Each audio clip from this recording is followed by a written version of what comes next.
বান্দরবন সীমান্তে মাইন বিস্ফোরণে দুই বাংলাদেশি গুরুতর আহত হয়েছেন। স্থানীয়রা জানিয়েছেন তাদের মধ্যে একজনের পা শরীর থেকে বিচ্ছিন্ন হয়ে গেছে।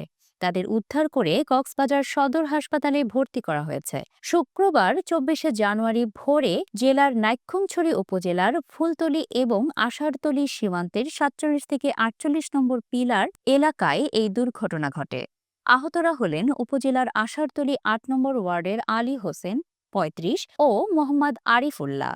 স্থানীয়রা জানায় ওই দুজন মিয়ানমারের ভেতরে অবৈধভাবে প্রবেশ করে গরু আনতে গিয়েছিলেন।